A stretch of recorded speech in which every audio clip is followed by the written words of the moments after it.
दोबारा। Dear students, ये हमारे क्लास 2 की जो है कॉलेज की पहली क्लास है। ये क्लास 10th क्लास के इंग्लिश का पहली क्लास ग्रामर का पीरियड है। ये जितने ही बच्चे 10th क्लास में इस बार आ रहे हैं, ये किताब है हमारी, देखी होगी आप लोगों ने, new light in general English, course and press light किताब है ये। इसे आप लोग खरीद लें, जिसके पास मौजूद हो बहुत अच्छी बात है, नहीं है तो इन्फॉर्म करें। इसका जो है नया प्रिंट आ गया है इसका, ये ओल्ड प्रिंट है, इसको मत लीजिएगा, आप नया प्रिंट लीजिएगा। सबसे पहला चैप्टर हम पढ़ेंगे ग्रामर का, इसमें present indefinite tense.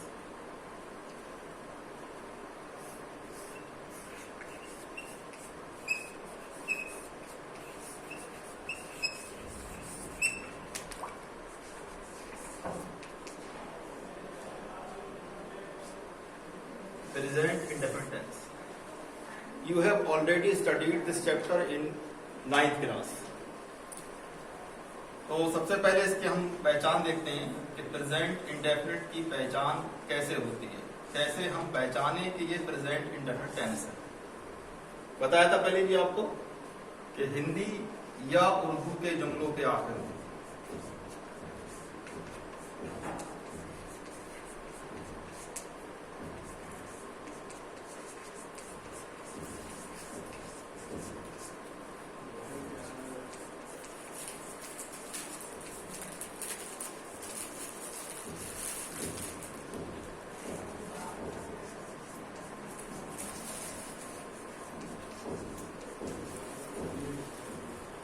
Present indefinite की ये पहचान है कि इसमें हिंदी या उर्दू के वाक्यों के आखिर में ता है, ती है, तो है वगैरह आता है। इसमें काम मौजूदा हालत में होता है। प्रेजेंट माने मौजूदा हालत जो चल रही है, और इंडेफिनिट का मतलब है जो डेफिनिट ना हो, जिसके बारे में क्लियर पता ना हो हमें कि यह काम आज हुआ है या नहीं हुआ है, या हो रहा है या नहीं हो रहा है।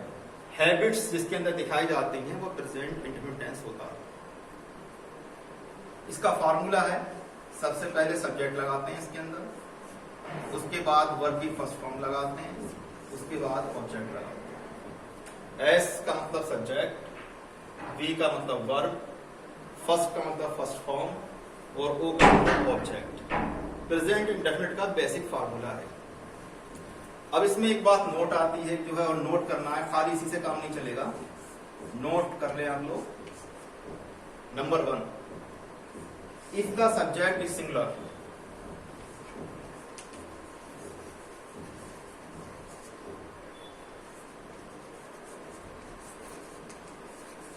अगर हमारा सब्जेक्ट सिंगुलर हो, सिंगुलर सब्जेक्ट आप लोग जानते ही होंगे, कोई भी एक चीज को सिंगुलर कहते हैं, और प्रोनाउन हमारे ही, शी और इट, ये 3 प्रोनाउन हैं जो सिंगुलर है। अगर ये आपको सेंटेंस में कहीं दिखाई दें, इसमें वर्ब की फर्स्ट फॉर्म में एस और ईएस ऐड कर देते हैं। If the subject is singular, then we have to add S और ES in the first form of verb. For example, Akram खाना खाता है,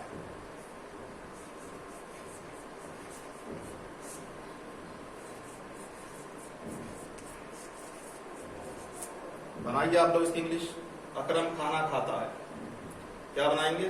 सब्जेक्ट क्या है हमारा इसमें? अकरम,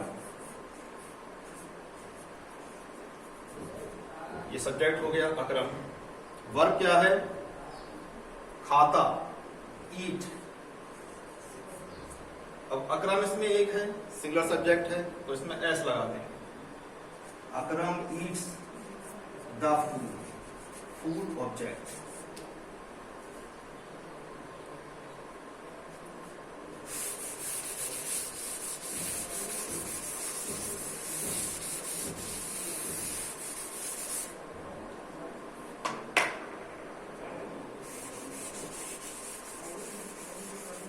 नाउ द स्टूडेंट्स, अब इसका दूसरा जो है फार्मूला है, नोट में ही आता है कि अगर सब्जेक्ट हमारा प्लूरल होगा,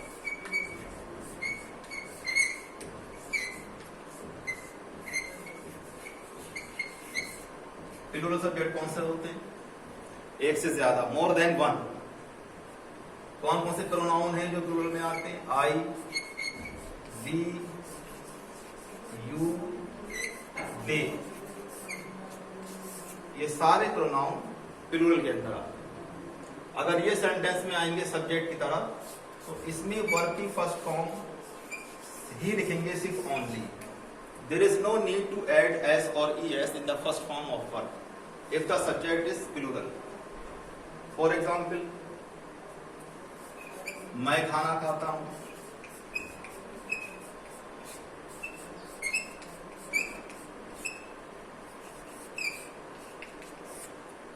क्या बनेगी इसकी English? Subject I, verb eat. अब इसके अंदर हमें ऐसे ही लगाना है। अगर यहां पर ही होता तो एस लगाते क्योंकि ही सिंगुलर है, शी होता तो ईट्स करते, लेकिन ये आई प्लूरल के अंदर है तो इसमें एस नहीं लगेगा। आई ईट द फूड। ये अफर्मेटिव का फार्मूला है प्रेजेंट डेफिनेट। हर टेंस के 3 पार्ट्स होते हैं, अफर्मेटिव, नेगेटिव और इंट्रोगेटिव। आप जानते हैं ऑलरेडी। तो ये जो मैंने लिखाया फार्मूला आपको अफर्मेटिव का है। Affirmative is the simple sentence. Book के अंदर जो है चैप्टर निकालिएगा आप लोग present definite tense.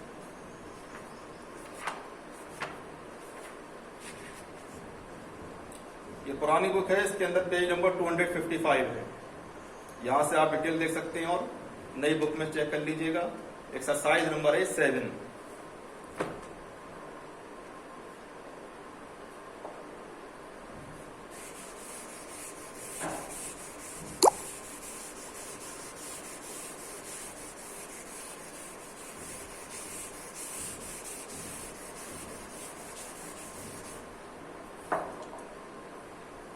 Exercise number 7 आप इसकी सोल्व करेंगे।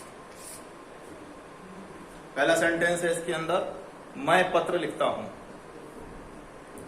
मैं पत्र लिखता हूं, आप बनाइएगा आई राइट ए लेटर। अब चलेंगे हम नेगेटिव पर।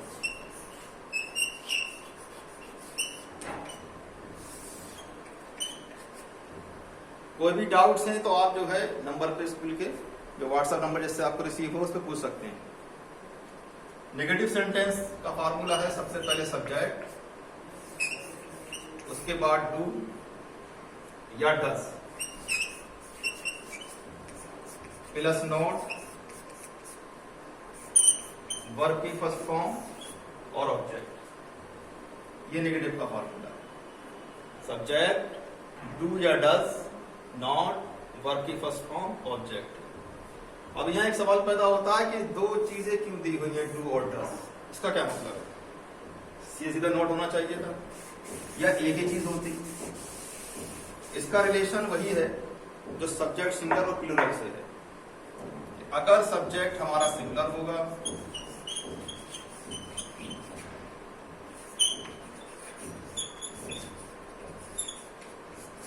then we have to write does. Singular subject does, DOES, और does के बाद not, not के बाद वर्ब की फर्स्ट फॉर्म। अब इसके अंदर सिंगुलर सब्जेक्ट के साथ does के बाद वर्ब की फर्स्ट फॉर्म में s और es लगाने की जरूरत नहीं है क्योंकि वो s और es ऑलरेडी does में आ चुका होता। फॉर एग्जाम्पल, वो स्कूल नहीं जाता।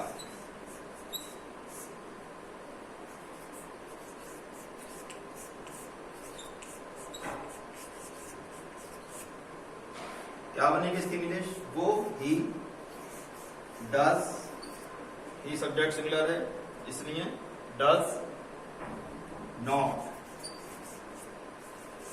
गो टू स्कूल, वो स्कूल नहीं जाता।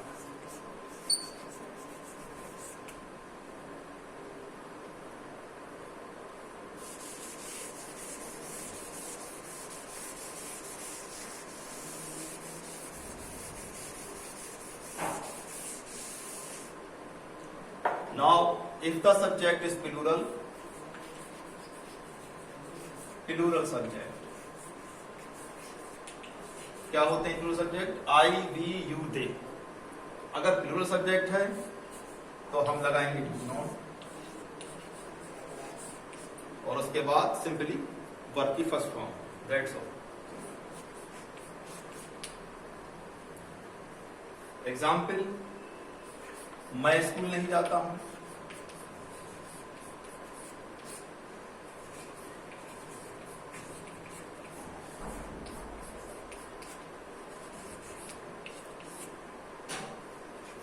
I do not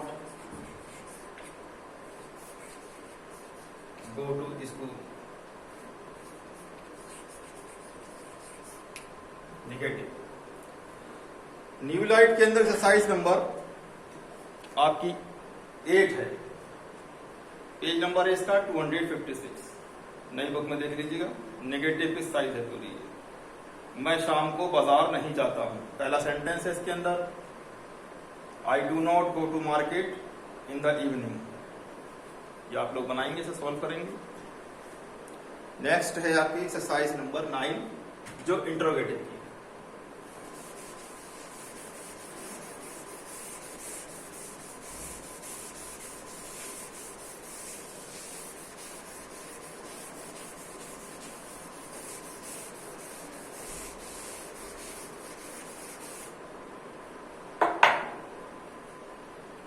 interrogative.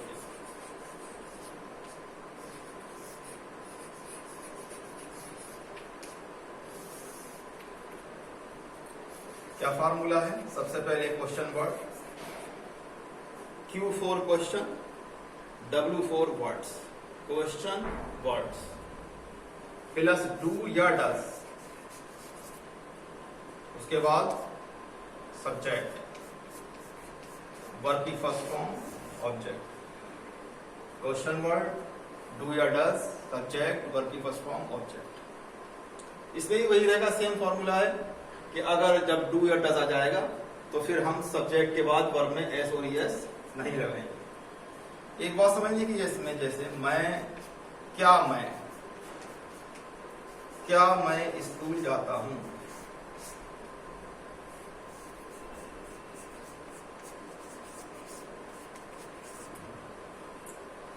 तो इंग्लिश में ये फार्मूला है, पता होगा आपको, पहले से जानते हैं, पढ़ाया है मैंने 9th में आपको, कि क्या जब पहले आता है तो व्हाट नहीं लगाते। There is no need to write what before the sentence. तो जब इसमें क्वेश्चन वर्ड नहीं आता है क्या, तो सबसे पहले फिर हम ये देखते हैं कि डू या डज में से कोई एक चीज आएगी। अब सब्जेक्ट हमारा यहाँ पर प्लूरल है तो डू आएगा। क्या मैं स्कूल जाता हूँ, do I go to school. क्या मैं स्कूल जाता हूं। अब अगर सब्जेक्ट हमारा यहां पर सिंगुलर होगा तो हम लिखेंगे डज। सपोज करिए सेंटेंस हो, क्या वो स्कूल जाता है।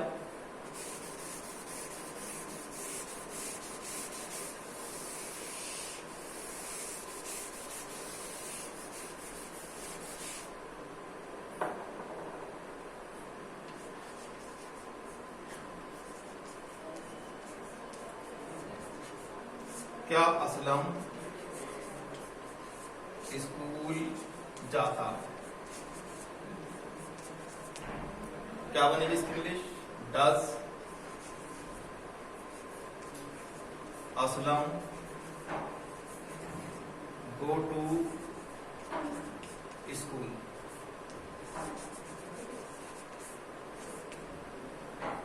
अब अगर इसके अंदर क्वेश्चन वर्ड का सेंटेंस आ जाए,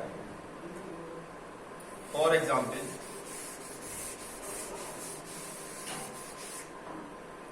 हम कहां रहते हैं, हम कहां रहते हैं। क्या बनी इसमें सबसे पहले क्वेश्चन वर्ड वेयर आ गया। अब हमारा सब्जेक्ट है प्लूरल, तो इसके अंदर हम डू लगाएंगे। Where do